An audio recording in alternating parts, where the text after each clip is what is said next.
Hey everybody, welcome to a masterclass in most of the general settings for Overwatch. I'm not going to get too sweaty in terms of how to get a higher win rate in ranked or specific guides for characters, but I talk about most of the basic settings that you're going to need to know.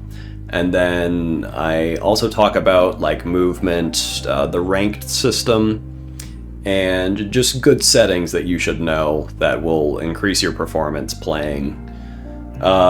This is a table of contents, so go grab a drink, come back. I've got timestamps above and then in the description of any of these topics, so if you want to look back and get to specific points, you can.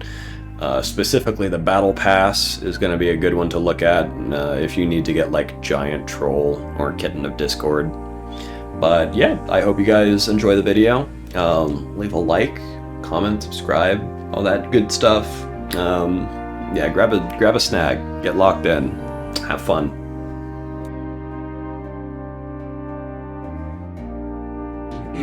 Hey everybody, right off the bat I'm going to put the most important thing you need in the Overwatch Masterclass first, and that's have fun. This game can get pretty sweaty, pretty toxic, and you don't have to deal with any of that, right? If you can see by my playtime, most of my hours are in comp, and actually game browser and unranked are pretty close together, but I used to have more game browser than quick play, and even in Overwatch 1 I had more game browser than comp, which is pretty funny. Most of my game browser time is literally just doing Doomfist parkour, and Doomfist is a tank now. So Doomfist parkour is a lot less fun with his new slam. But yeah, this is my shit. So if you enjoy playing Total Mayhem or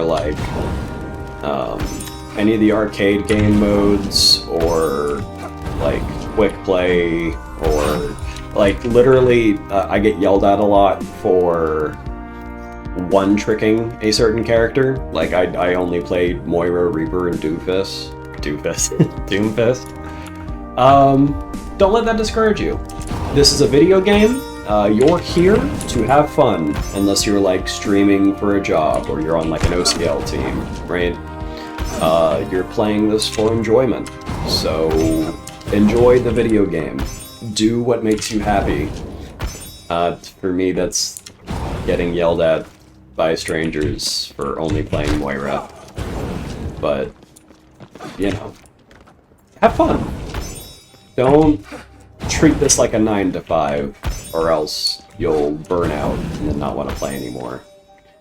Which is valid if you're going for Kitten of Discord, but again, I'm going to have a section near the end on battle passes if you want to see the best way to get battle passes without burning out too much.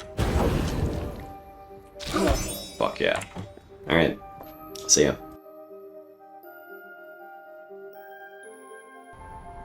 So communication is one of the most important parts of playing Overwatch. Telling people what you're doing, how you're doing it, what you're looking at, where you are, quickly and efficiently is one of the best ways to increase your win rate. If you hold C, you get a comm wheel, which has a lot of rudimentary things on it by default. Specifically, you can press C to put your ultimate charge percentage on there, which is up, but just press C. I feel like that's a waste of the button. And then on top of having the scroll wheel like this, or the C wheel, you have a scroll wheel. If you hold middle mouse, you get this wheel right here. Going in, defending, need help are some of the ones I use the most. And then just pinging will show an enemy. So this is really good for if there's a tracer in your backline, you can be there's a tracer. You know, you're watching here. There's an enemy, you know. You can also configure all of these if you go into control and then communications. You have all of the things on your comms wheel right here. You can set the things on your comms wheel to be any button on your keyboard or mouse. And then all of the individual options that you can set on your comms wheel, you can also set them just to any button, like outside of the C wheel, right? So you can put any of these plus your voice line up to just a button so that you can like press it and it says it immediately. And it's really good. You might be like, why do I need this? Just push to talk and talk to your teammates. I stream a lot. I've seen people come into my chat and be like, you're African American, and just become toxic the whole game. And it's pretty disheartening. A lot of my friends who identify as or just sound as women literally will get one word in and people will be like, woman, and not let you talk. And then likewise, I specifically one trick Doomfist, Reaper, and Moira. So people will be like, oh, this person only plays one character. You're invalid. And so like just talking is kind of hard sometimes. But if you have a C wheel, you can be like, I'm with you. You've got all these very helpful pings. You can even like 3, 2, 1. 2, 1. It's very helpful.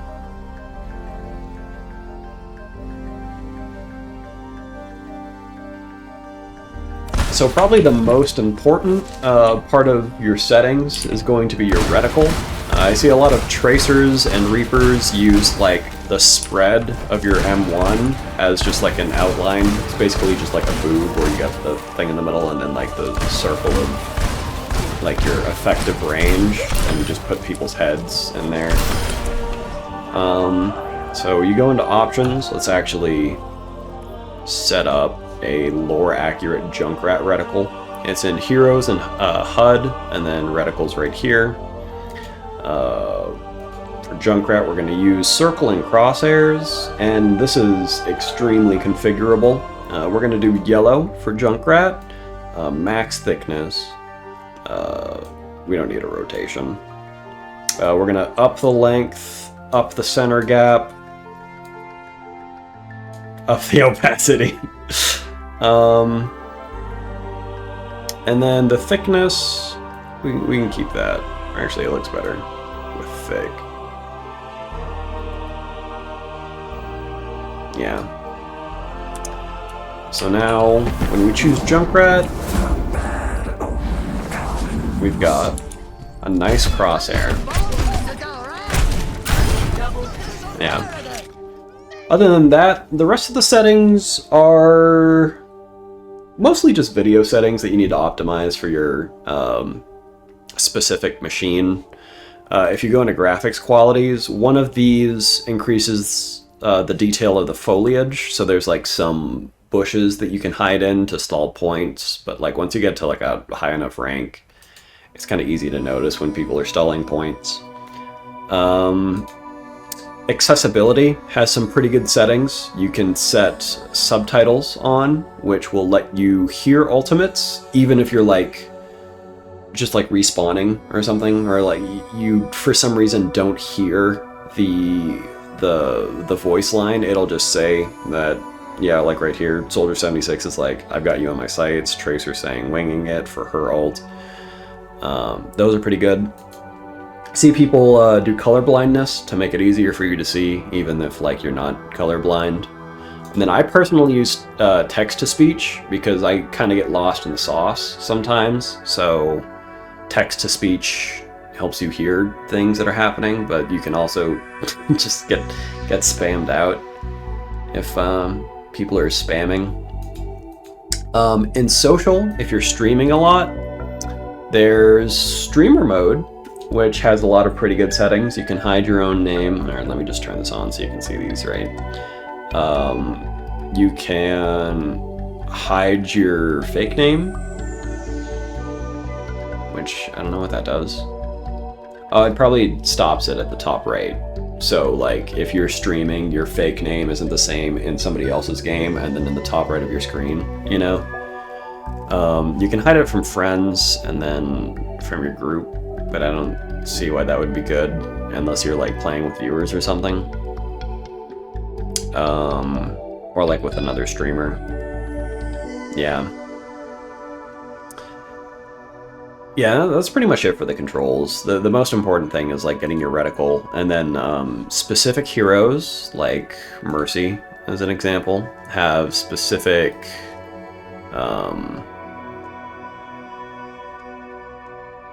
like settings just for them. Yeah, hero. So like you can toggle the beam on Mercy instead of it being like you have to hold left click or hold right click. So just whatever hero you're playing, mess with your reticle, find something you like, and mess with your settings and find what you like. Ooh, also really quick before we move on to the next thing, your sensitivity. If you're still struggling to find a good sensitivity, I use 800 DPI and 8%. I like to have my sensitivity so you can do, well, that was a little overshot, but like, oh, a 360 pretty consistently. That just makes it so like you know where your mouse is going to end up when you're moving it, so on and so forth. But yeah, just mess around with the settings. Those are the important ones. Movement is a core fundamental to playing Overwatch. If you know how to move better than your opponent, you'll probably out-kill, out-AD strafe, out-maneuver most people just by having good tech. Even if you don't have any like movement abilities, there's still a surprising amount of tech, and I'll show the usefulness and the things that I'm explaining in the later section, or the later part of this section, so stay tuned for that. Really quick, in the top left, you can see that I'm moving at 5.5 meters a second. Every Overwatch character moves at this exact same speed, so you can outmaneuver people just by literally W keying away from them, if you have like the same range as them, right? If you're moving backwards, you go at 4.95 meters a second, and then if you're inputting a left or right while you're going backwards, it goes down to 5.3 meters, or 5.13 meters a second. So like, for some reason, if you need to like backpedal, it's faster if you're going diagonally instead of like just straight back. But that's kind of niche. Or I mean, most of this is going to be kind of niche. Every character has a B hop. When you press space, you jump.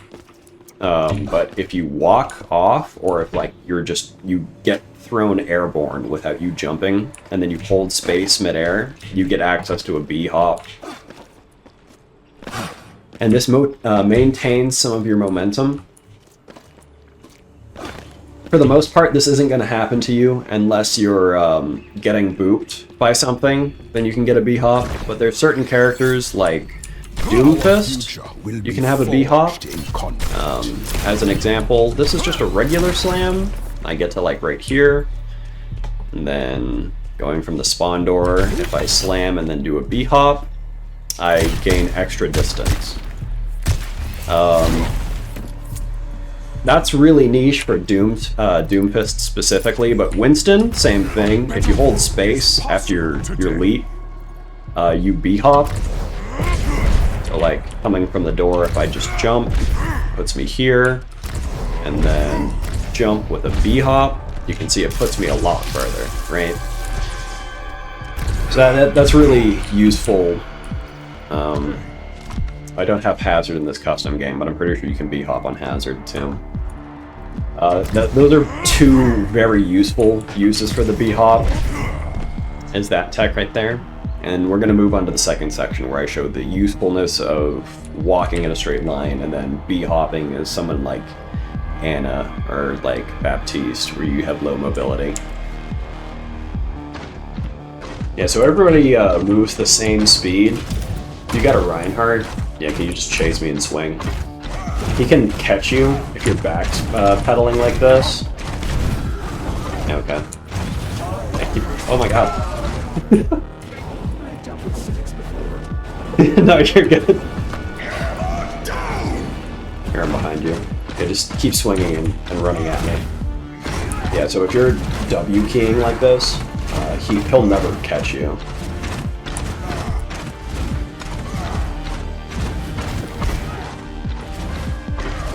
Yeah. But if you're backpedaling, he'll reach you. Yeah, okay, you're good. Can you, switch to Diva?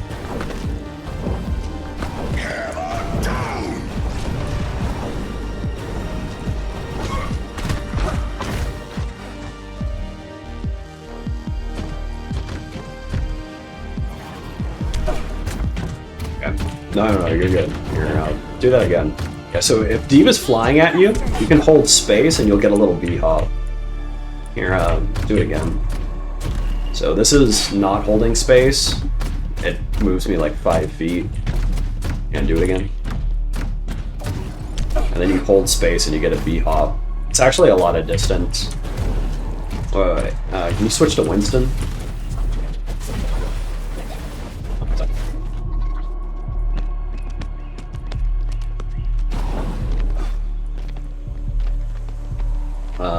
Can you put a spray, like, right under me? T. Yeah, perfect. Alright, jump at me. No, that was fine. Here, do it from the other side. Over there.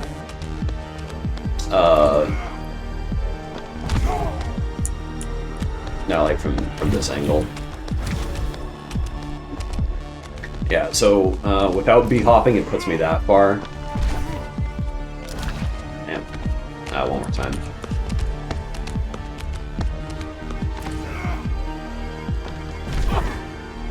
Yeah, and that's how far I go with a B-hop. So I go from that spray to right here. So, like, imagine you're an Ana or something, and, like, this literally puts you outside of the... Can you left-click? Yeah.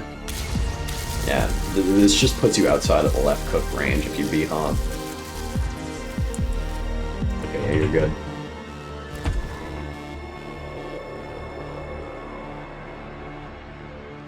Alright, so for the Battle Pass, it's both self-explanatory and not. Basically, every single tier of the Battle Pass takes 10,000 experience to level up. There's 80 base tiers to the Battle Pass, so it goes up to this last skin right here. And then there's 200 levels to get titles, and you get them at varying levels. Usually the good titles are at the end, like last season they had Kitten of Discord for the 175, and then they had a Giant Troll for this season's 200. I've gotten 200 on one of the seasons. It's not fun. You basically have to play Overwatch like a 9 to 5.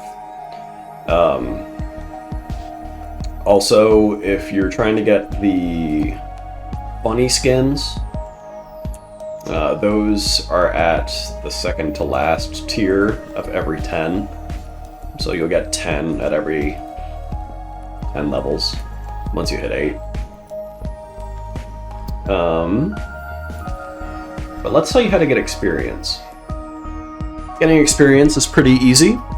Basically, every one game you play of Quick Play is around 1,000 experience, and then if you do a fill game, so like if it says whatever role has like a faster queue, and it says like it gives you extra experience, it starts off giving you 500 experience every time you fill, and then as you get more and more of those bonuses per day, it just drops to 100, which is still pretty good. You get experience based on the time of the game, but that's a little bit smaller than the rewards you get for finishing a game. Win or lose, you get a bunch of points just for finishing a game. Endorsing people gives you experience points. And then if you're playing Quick Play specifically, it keeps you in queue, and if you keep consecutively finishing games, it'll give you more and more experience. So playing Quick Play is just like the best way to get experience, because one, unlike competitive, where you have 2 rounds of a game, you'll just have 1 round of like an attack/defense map, and that'll be the end of a game, and it'll just give you like bulk experience points as if you finish the whole thing. Whereas comp, you have to do 2 points, and then it counts as 1 game, right? Some of your weeklies will have you play arcade games. You want to look for Capture the Flag Blitz, Free for All is fast, Deathmatch is fast, and Team Deathmatch is 4v4. Those all go by pretty fast. Total Mayhem is a lot of fun, but it takes forever. Also, a lot of the weeklies don't apply to Total Mayhem. Sometimes there'll be events going on. They reward experience. I'll put the experience points of both of these events up. But they're a good boost. Most of them, like, this just says complete games, you know? This is just heal. They're pretty easy, the challenges for the awards. And then you have dailies and weeklies. Yeah. So for dailies and weeklies, you just have to finish 3 dailies and you get 9,000 experience. And then you just have to... Yeah, so for weeklies, they go in blocks of like 3 weeks at a time. So you can do your weeklies at any time.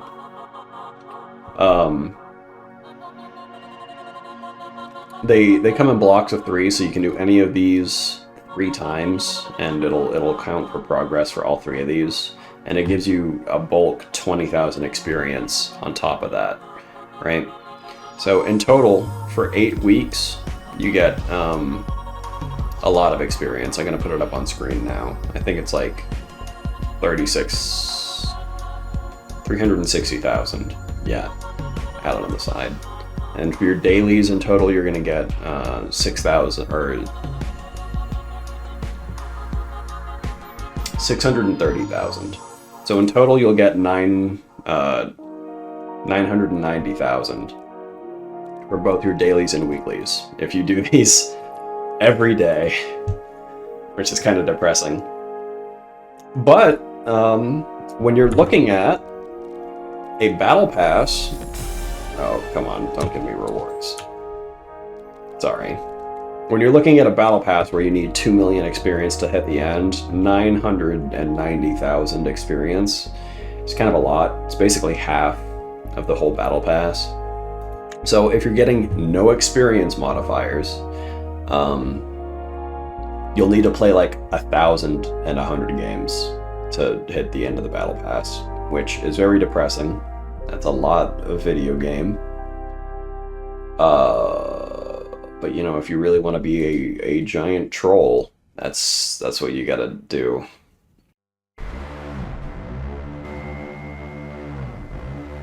Alright, so competitive is deceptively intricate. It seems very simple on first glance, but there's actually a lot going on. Most people just do scroll queue for competitive. And you'll get your actual rank after 10 games, or it'll bleed over from the last season if you've played a season. If we look at the tier legend, you've got bronze, silver, gold, platinum, diamond, master, grandmaster, and champion. So depending on where you end the season, you'll get competitive points, and you can use those to buy... Currently, you've got gold weapons and then jade weapons, but these are going to leave come like February something, and they'll be replaced. And you'll get funny points depending on how high you rank, and you get a certain amount like every single game that you play in comp. I think wins give you 10, draws give you 5, and losses give you 5 or something. Yeah. Oh, you don't even get any for a loss. It's 10 for a win and then 5 for a draw. But sometimes there's also drives, which that's how I have this little this purple name right here. Drives are a little bit complicated. Basically, when you get a win, there's like an arbitrary amount of points that you need to hit for you get the rewards for a drive. You'll get 10 times whatever ranked progress you get. So like, if you win a ranked game, and it gives you so it's 36%. If I go from 36 to 56, so it gives me 20%. It'll give me 200 points to my drive score. And then if I lose, and I lose 20%, I'll take 5 times the loss. So I lose 20%, I'll lose 100 points for my drive score. For some reason, open queue doesn't count towards drive. I don't know why. So you have to be playing roll queue. But when you win or lose a competitive game, oops, imagine if it put me in it instantly. Do I have? Yeah, I haven't been playing in a while, so there's no games to show you. But when you're playing ranked, there's a bunch of modifiers that will affect your rank, and everybody's like, oh, what do these mean? Why are they saying these? But I'm glad that Overwatch says these. I'm going to put a list up on screen right now. But there's winning trend, which gives you a bonus to your rank for just winning a bunch of games in a row. Same thing, loss trend does the opposite. If you're losing a bunch of games in a row, you'll lose more points. And then the matchmaking system tries to make games as even as possible, but that's kind of impossible just for us to have faster queue times. So if the game puts you into a game that you're supposed to win, and then you win, you get expected because you were supposed to win that game and you did. If you were supposed to win that game and you lost, you get a reversal.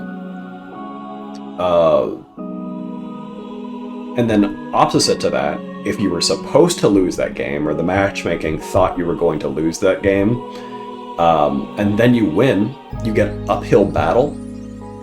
And then if you lose that game, you get consolation. So basically, if you win a game you're supposed to win, you get less points, because it's like you were supposed to win that, right? If you lose a game you're supposed to lose, you lose less points, because they're like, you were supposed to lose that, don't worry. We gave you a harder game.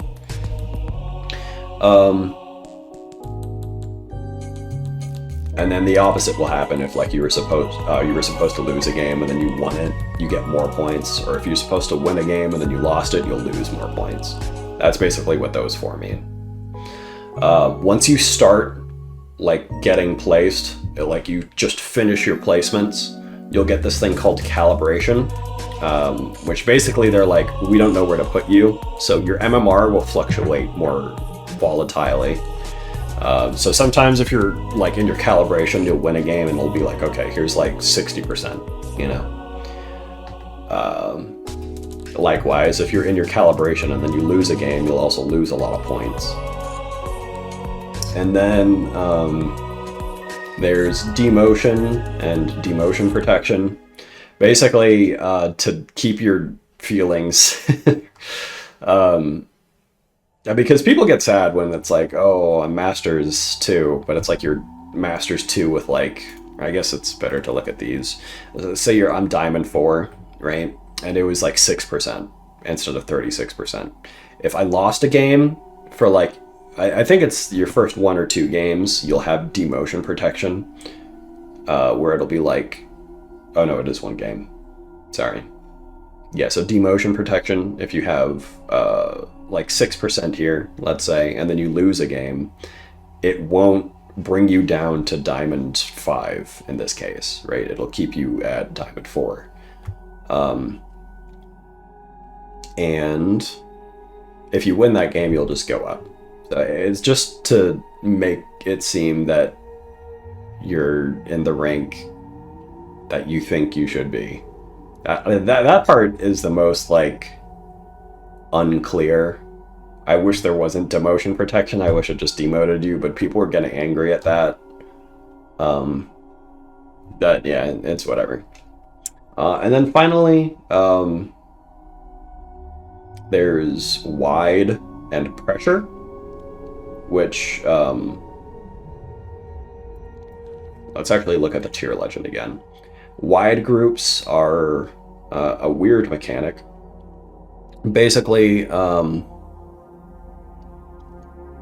put this into perspective, a wide group happens when you're 5 divisions apart, or more than 5 divisions apart. So, as an example, if you are Silver 3, you can play with a Bronze 3 and a Gold 3. If you're playing with like Bronze 4 or 5, or Gold 2 or 1, and then higher, it'll put you into a wide game. And then likewise, if you're in Champion, you get a wide game 3 divisions apart. So if you're Champion 3 and you're playing with a GM 1, it'll be wide, because it's 3 divisions apart. So if you're wide, I don't know why it'll give you more MMR if it'll wide. It should just say that it's just the left red arrow. But you get less points for playing in wide, right? If you're near the middle of like the wide ranking, so let's say you're in like a silver to diamond lobby. If you're gold or platinum, you'll get more points than the people in silver or the people in diamond. And then pressure is just like if you're in like a 2-hour queue time, which I've I've had some of those. You'll get more or less points if, like, say you're platinum and then it puts you into like a diamond masters lobby. You'll get more points if you win, and you'll lose less points if you lose. But if you're in a masters lobby and it puts you in like a platinum diamond game, you'll lose more points if you lose, and you'll win more, or you'll win less points when you win. Yeah. So that's basically rank. Yeah, that's it for the video. I hope you guys enjoyed. I'm going to be putting out a guide to Moira in the near future. It's going to be very complex, and there's actually probably going to be 2 guides. One where I like explain Moira and just how to do good on her, and then a second guide explaining how to fight every single character in the game as of January 2025, right? After this, I'm probably going to be done with Overwatch, and I'm going to be doing more Marvel's Rivals content, but I don't feel like I've played Magic enough to do a masterclass on Magic. Yeah, I'm kind of just gearing up to do Monster Hunter content once that drops. Yeah, I hope you guys enjoyed. If you made it this far in the video, like, holy shit, thank you. I appreciate you listening to me ramble for this long. Yeah. I'll see you guys later. 2025 is going to be a big year, so I hope you guys are strapped in.